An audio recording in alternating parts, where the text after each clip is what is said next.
Have you ever wondered why some people seem to carry a heavy burden throughout life, while others find peace even in difficult times? What if there was a divine sign that, when ignored, could lead to a spiritual, financial, and physical downfall?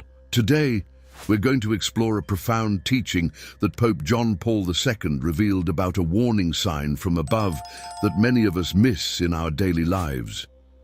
A sign that, when recognized, can transform your relationship with God, your financial stability, and your overall well-being.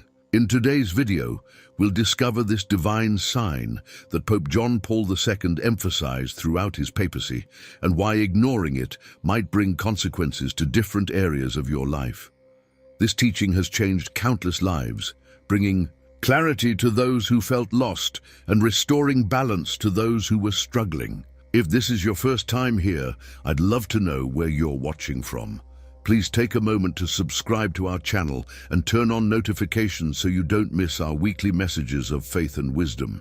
Your support means the world to us, and we're blessed to have you join our growing community of faithful seekers. Let me tell you about Maria, a devoted 65-year-old widow who had worked hard all her life. After her husband passed away, she found herself with a modest pension but mounting medical bills. Despite being a woman of faith who attended Mass regularly, she felt a growing bitterness in her heart. "Why is God testing me this way?" she would ask herself as she counted her remaining savings, watching them diminish month after month. Her health began to suffer. Her blood pressure rose, and she couldn't sleep at night as financial worries consumed her thoughts. One Sunday after Mass, her parish priest gave her a book containing Pope John Paul II's teachings on suffering and gratitude. Initially skeptical, Maria began reading it that evening. One passage struck her deeply, where the Holy Father spoke about gratitude as a divine sign, a spiritual indicator that we are in alignment with God's will. He taught that ingratitude can separate us from God's grace, becoming a self-imposed punishment that affects our spiritual life, then spreads to our mental peace, physical health, and even our material circumstances. This revelation hit Maria like a lightning bolt. She realized she had been so focused on what she had lost, her husband, her financial security, her health, that she had forgotten to be thankful for what remained. The divine sign she had been ignoring was gratitude itself, the gateway to God's abundant blessings. That night, Maria did something she hadn't done in years. She made a list of everything she was thankful for, from the roof over her head to the birds that sang outside her window each morning. What Pope John Paul II revealed about gratitude wasn't just spiritual wisdom. It was practical life advice that scientists are now confirming. Research shows that people who practice gratitude regularly experience better heart health, lower blood pressure, stronger immune systems, and even better sleep patterns. It's as if our bodies were designed to thrive when our hearts are thankful. The punishment for ignoring this divine sign isn't sent from above. It's the natural consequence of living against the grain of how we were created to function. But here's where it gets even more interesting. Pope John Paul II also connected gratitude to financial well-being, teaching that those who appreciate what they have become better stewards of their resources. They make wiser financial decisions because they're not driven by scarcity, thinking, or constant dissatisfaction that leads to wasteful spending. "When we are grateful," he once said, "we recognize that everything we have is a gift, not a right. This awareness leads to responsibility and wisdom in how we use these gifts." Maria began putting this teaching into practice. She started each day with a prayer of thanksgiving and kept a gratitude journal. Within weeks, she noticed something changing, not in her circumstances, but in herself. She slept better, her blood pressure readings improved, and she felt a peace she hadn't experienced since before her husband's passing. But something else happened that seemed almost miraculous.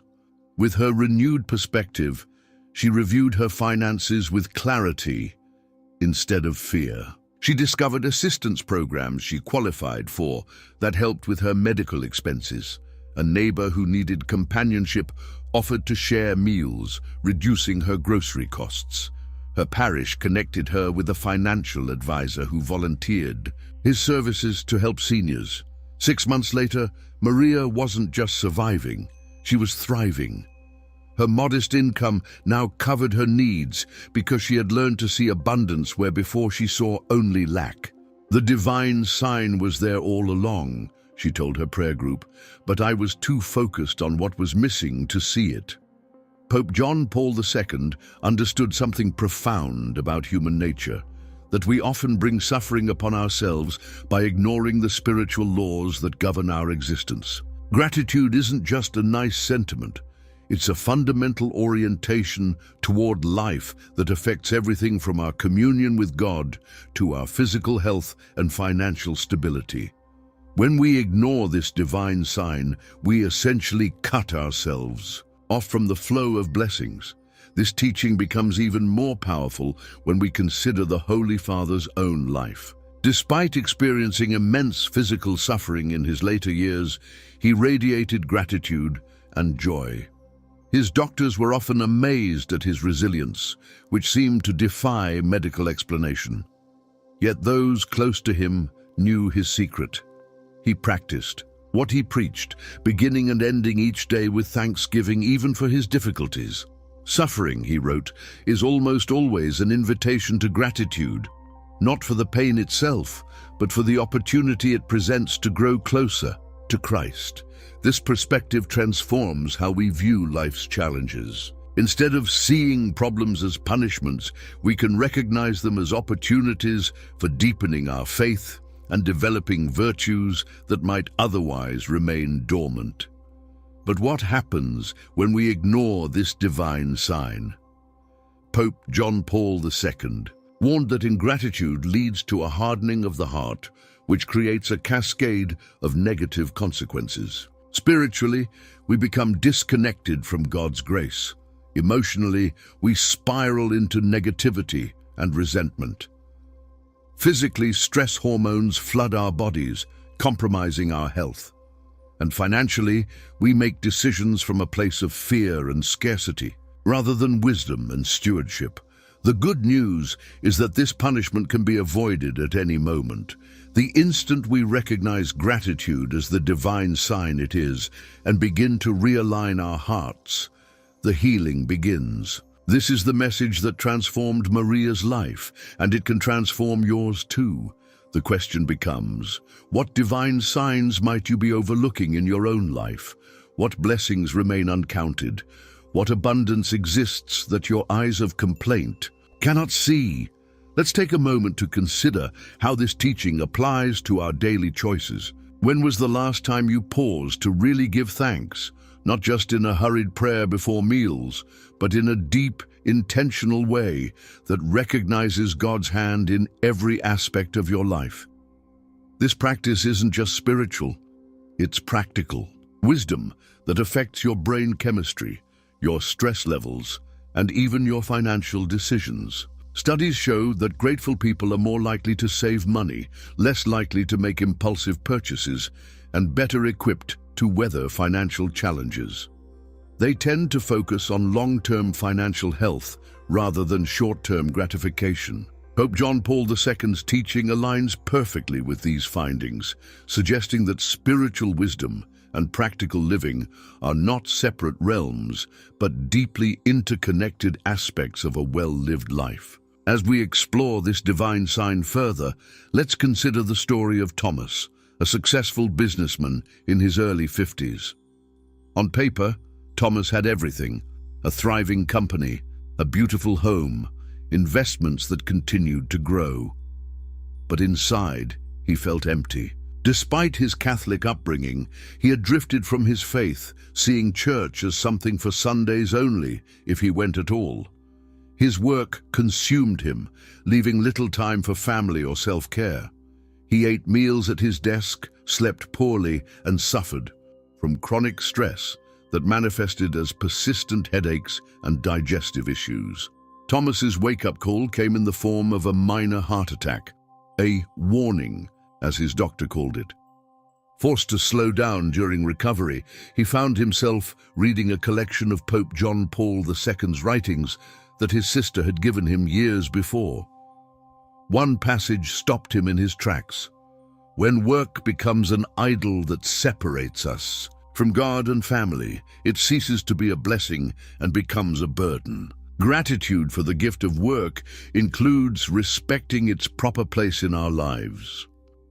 This teaching illuminated Thomas's situation perfectly.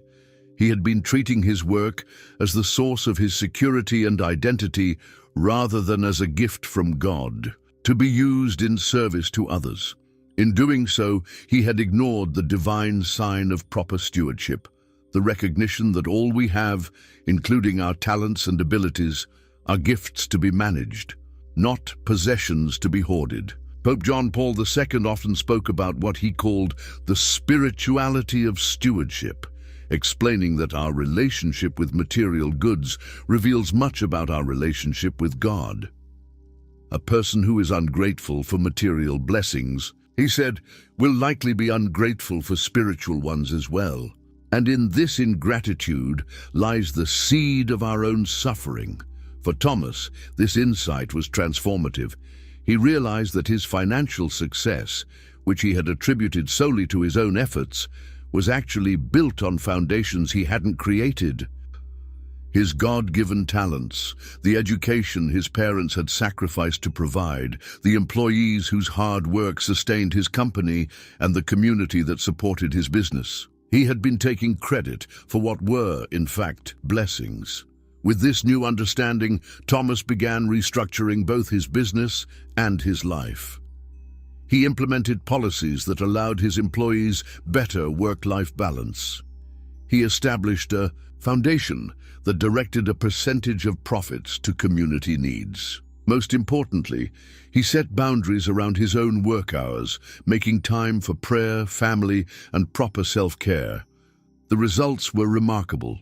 Not only did his health improve as stress levels decreased, but his business actually became more profitable. Employees were more loyal and productive, client relationships deepened, and creative solutions emerged to long-standing problems. What Pope John Paul II had taught about stewardship proved true. Acknowledging God as the source of all blessings doesn't diminish our success. It enhances it by placing it in proper perspective.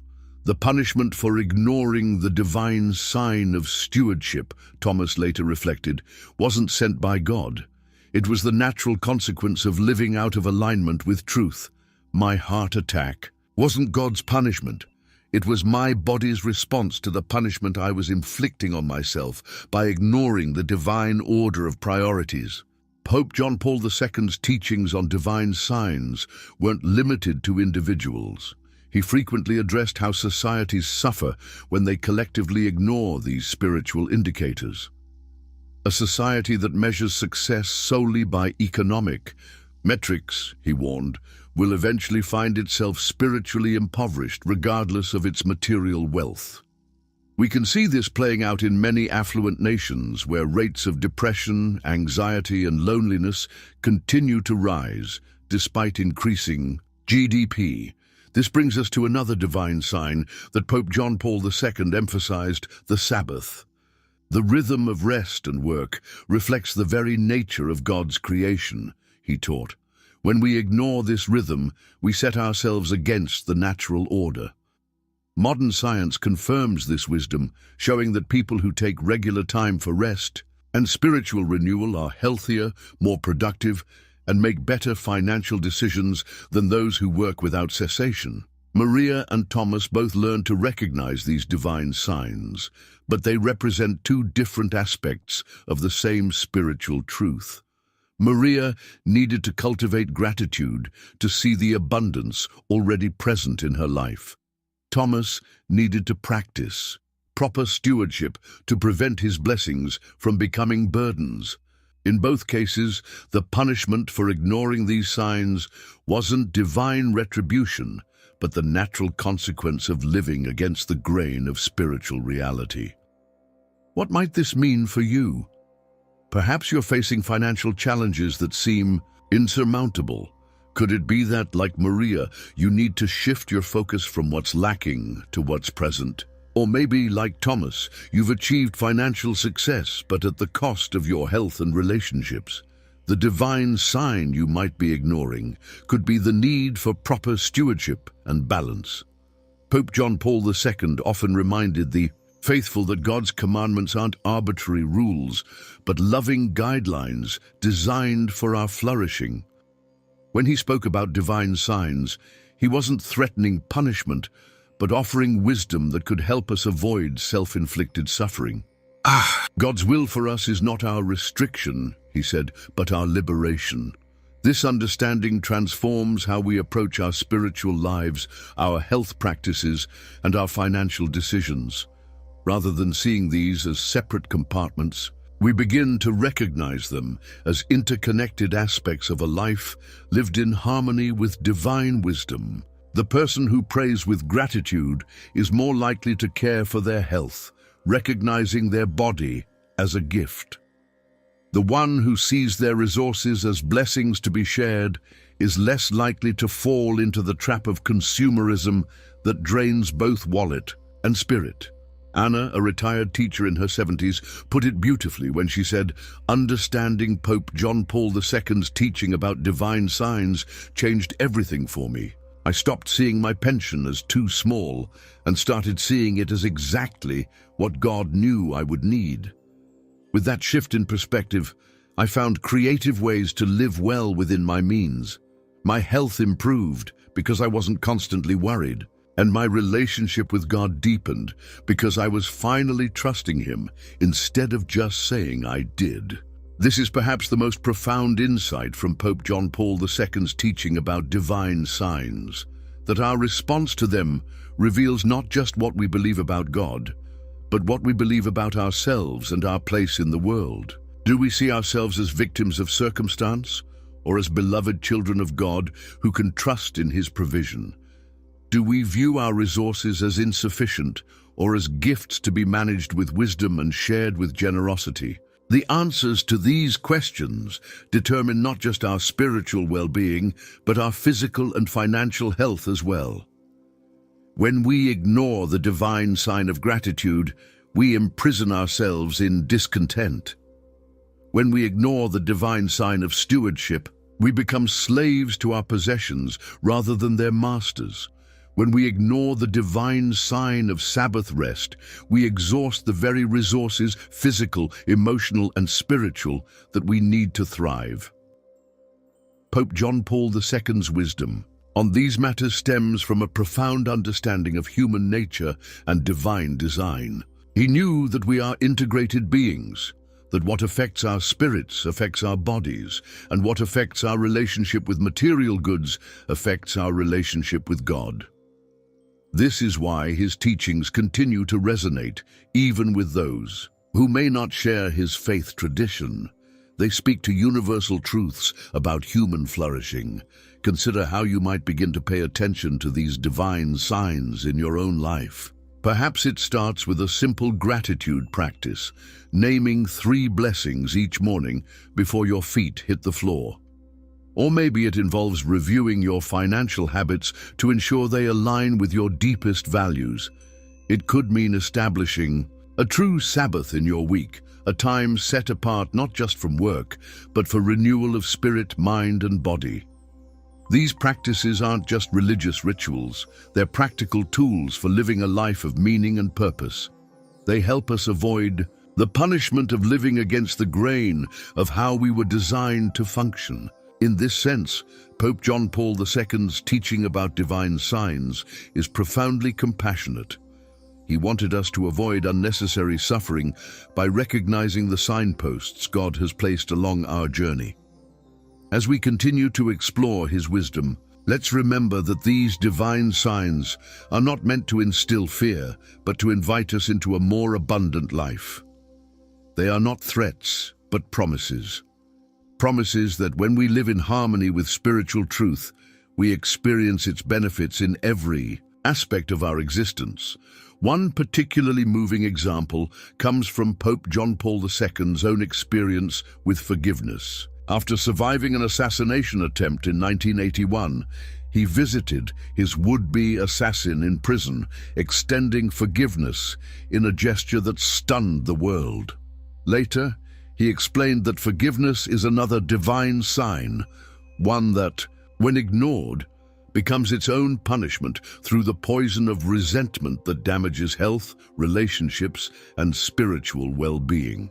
The story of Pope John Paul II's forgiveness reminds us of perhaps the most powerful divine sign of all: mercy. This forgiveness wasn't just a nice gesture, it was a profound spiritual act that liberated the Pope himself from the burden of hatred and resentment. Physicians who treated him noted his remarkable recovery and attributed it partly to his psychological and spiritual well-being. Here was a living example of how responding to a divine sign, in this case, the call to forgive, has tangible effects on physical health. Let's explore this connection even further with the story of Elena, a 60-year-old grandmother who carried the weight of financial worry and family resentment for decades. After her husband abandoned her with 3 young children 30 years ago, she worked multiple jobs to provide for her family. Though she managed to give her children a decent life, she harbored deep bitterness toward her ex-husband, who never provided child support and barely maintained contact with the children. This resentment became a constant companion, one that Elena believed she was justified in keeping. What she didn't realize was how this spiritual burden was affecting her physically. She suffered from chronic inflammation, digestive problems, and insomnia, all conditions that her doctor suggested were exacerbated by stress. Financially, her situation was stable but strained. Despite careful budgeting, she never seemed to have enough, and lived with a persistent fear of poverty that kept her working well past the age when many of her friends had retired. During a parish retreat focused on the teachings of Pope John Paul II, Elena encountered his writings on forgiveness. To withhold forgiveness, he wrote, is to drink poison and expect the other person to die. The divine sign of mercy and calls us to release others from our judgment, not for their sake, but for our own liberation. These words pierced Elena's heart. Could her unforgiveness be contributing to her physical ailments and financial anxiety? With the guidance of her parish priest, Elena began a journey toward forgiveness. Not a quick, superficial forgiveness, but a deep, transformative process of releasing her former husband from the debt she felt he owed her. She started with prayer, asking for the grace to forgive as she had been forgiven. She continued with practical steps, writing letters she never sent that expressed her feelings, and finally performing a symbolic ritual of release where she burnt these letters and offered her resentment to God. Over the following months, Elena noticed significant changes. Her digestion improved, her inflammatory markers decreased, and she began sleeping through the night for the first time in years. But something else shifted too: her relationship with money. As the fear that had driven her financial decisions began to dissolve, she found herself making choices from a place of sufficiency rather than scarcity.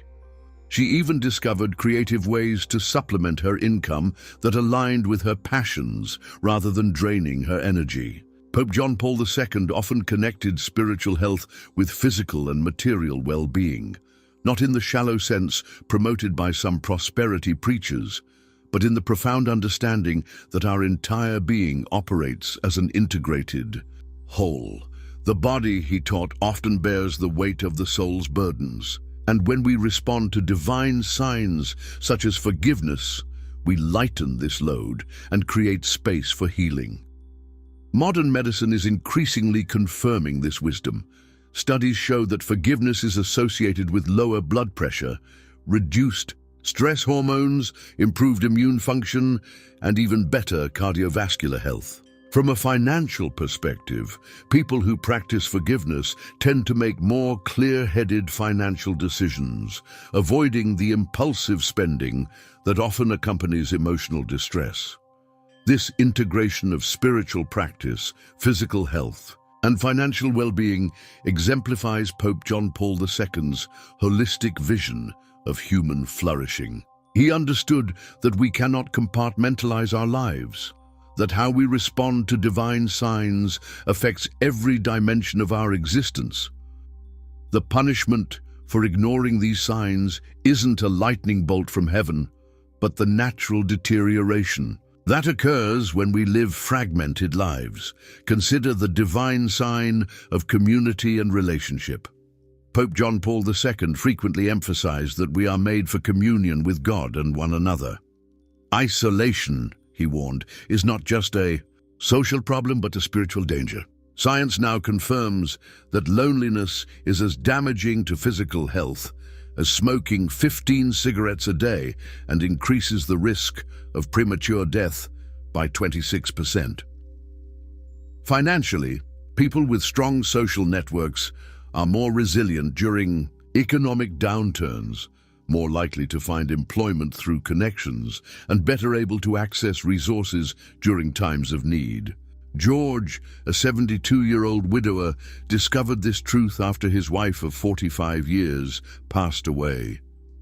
Initially, he withdrew from his church community and neighborhood connections, believing he could manage his grief alone. His health rapidly declined. His diabetes worsened, he lost weight, and his cognitive function showed concerning signs of deterioration. Financially, he began making uncharacteristically poor decisions, falling for scams he would have easily identified. Before his isolation, when a persistent neighbor finally convinced him to attend a senior fellowship group at the local parish, George was reluctant and uncomfortable. But the group was studying Pope John Paul II's teachings on community as a divine gift. "No person is an island," the Holy Father had written, "and when we attempt to live as though we are, we reject one of God's most precious gifts, the comfort and challenge of human relationship."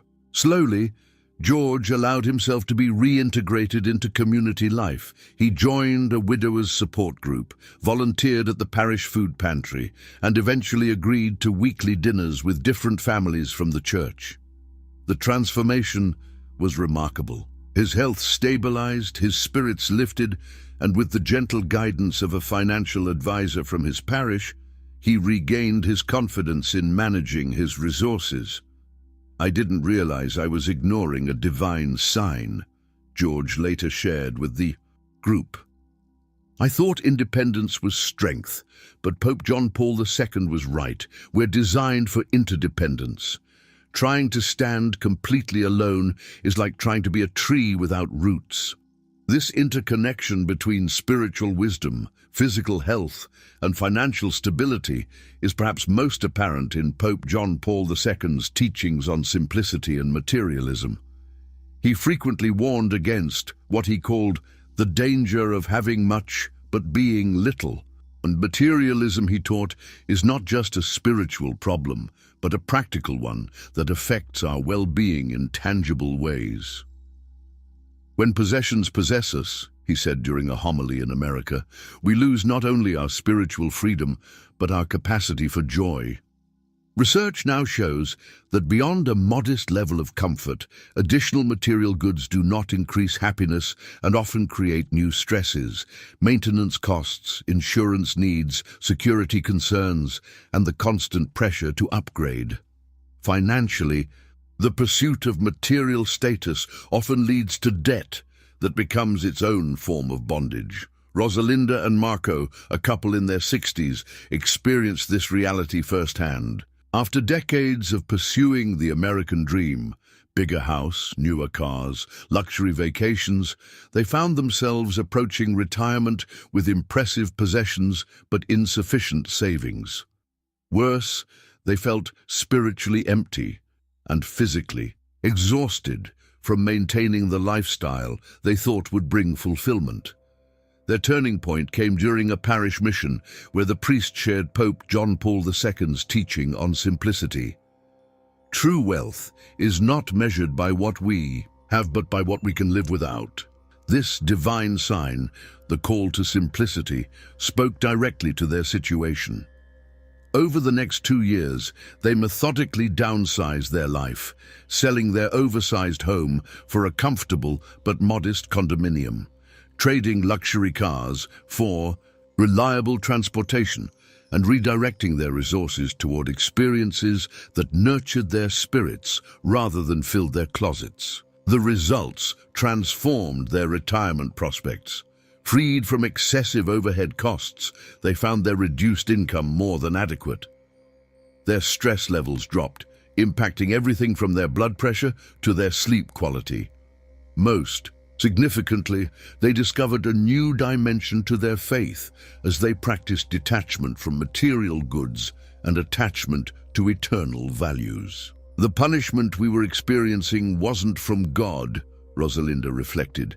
It was the natural consequence of ignoring the divine sign of simplicity. We were trading what matters most for what matters least, and both our bodies and our bank accounts were paying the price. Pope John Paul II's teachings on divine signs consistently point to this reality, that God's guidance isn't arbitrary but aligned with our deepest well-being. The spiritual laws he illuminated aren't meant to restrict us, but to free us to live as we were designed to live. When we ignore these signs, the consequences we experience aren't divine retribution, but the natural results of living against the grain of creation's design. This understanding transforms how we view challenges in our lives. Financial struggles, health problems, and spiritual dryness aren't always punishments for specific sins, but they may be indicators that we've been ignoring important divine signs. They invite us to examine our lives more closely and ask, what wisdom have I been overlooking? What practices have I neglected? What divine invitations have I declined? For Maria, the divine sign was gratitude that transformed her financial anxiety and improved her health. For Thomas, it was proper stewardship that restored balance to his successful but imbalanced life. For Elena, forgiveness liberated her from physical and financial patterns of scarcity. For George, community connection revitalized his well-being after devastating loss. And for Rosalinda and Marco, embracing simplicity reclaimed their retirement and renewed their spirits. What divine sign might you be overlooking in your own life? Pope John Paul II's legacy includes this profound insight that spiritual wisdom isn't separate from practical living, but integral to it.